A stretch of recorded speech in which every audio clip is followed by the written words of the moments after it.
అమరావతి సిగలో అమర రామం చారిత్రాత్మక అమరావతి రాజధానిలో భాగం కాబోతా ఉంది. అమరావతి పేరు రాజధానికి పెట్టిన పుణ్యక్షేత్రం. అమరావతి రాజధానికి మధ్య కొన్ని గ్రామాలు ఇప్పటికీ కొన్ని అడ్డంగా ఉన్నాయని చెప్తా ఉన్నారు. రెండో విడత భూ సమీకరణతో రాజధానిలో భాగంగా పంచారామ క్షేత్రం చారిత్రాత్మక అమరావతి రాజధానిలో భాగం కానుంది. అమరావతి పేరు రాజధానికి పెట్టిన పుణ్యక్షేత్రం.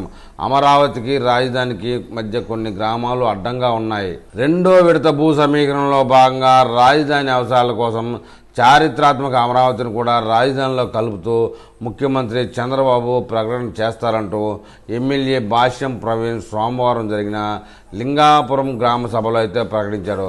దీంతో అమరావతితో పాటు మండలంలోని 10 గ్రామాలు రాజధానిలో కలుస్తాయని ఇక్కడి వారు భావిస్తూ ఉన్నారు.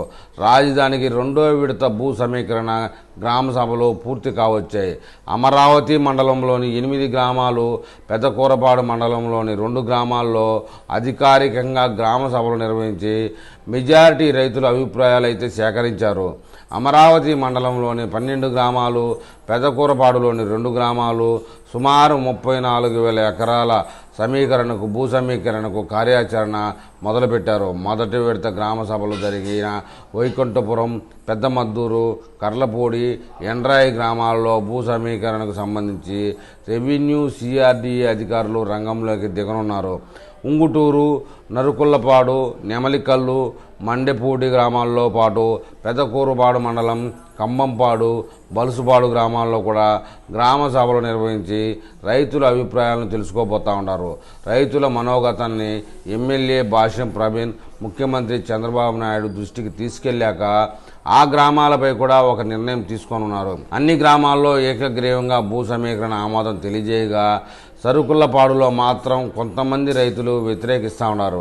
ఈ భూ సమీకరణ ప్రక్రియ ఇంకా జంట గ్రామాలైన అమరావతి, ధరణికోటలో మాత్రమే చేపట్టాల్సి ఉంది. ఈ 2 గ్రామాలలోనే ఇంకా పనులు వేగవంతం కాలేదు. ఈ గ్రామాలలో భూములకు అధిక విలువ ఉండడంతో రైతులు ఏ విధంగా స్పందిస్తారనే చర్చ అయితే నడుస్తూ ఉంది.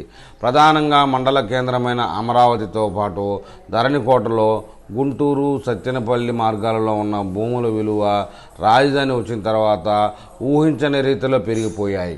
ఈ 3 గ్రామాలలోనే 13,154 ఎకరాలు సమీకరించబోతా ఉన్నారు. రాజధాని అమరావతి పేరు పెట్టిన తర్వాత చారిత్రాత్మక అమరావతిని కూడా రాజధానిలో కలపడాన్ని స్థానికంగా హర్షం వ్యక్తం చేస్తూ ఉన్నారు. అమరావతిని కలపడం వల్లనే రాజధాని పేరుకు సార్థకత వస్తుందనే అభిప్రాయాలు వ్యక్తం చేస్తూ ఉన్నారు. ఈ వారంలోనే ఈ 2 గ్రామాల్లో గ్రామ సభలు నిర్వహించి రైతుల అభిప్రాయాలు తెలుసుకుంటామని అధికారులు చెప్తా ఉన్నారు. ఏది ఏమైనా మెజార్టీ భాగం 180% భూములు అయితే రైతులు రాజధానికి ఇవ్వడానికి ఆసక్తి చూపుతూ ఉన్నారు. కొంతమంది రాజకీయ కక్షల కారణంగా లేదా ఇతర వేరే కారణాలతో భూములు ఇవ్వడానికి వెనకడుగు వేస్తూ ఉన్నారు.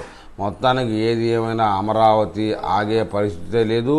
3 సంవత్సరాల్లో అంటే 36 నెలల్లో అమరావతి రూపురేఖలు ఒక స్థాయికి చేరతాయి. అప్పుడైనా కొంతమంది కనువిప్పు కలిగి రాజధానికి జై కొడతారని ఆశిస్తూ ఉన్నారు.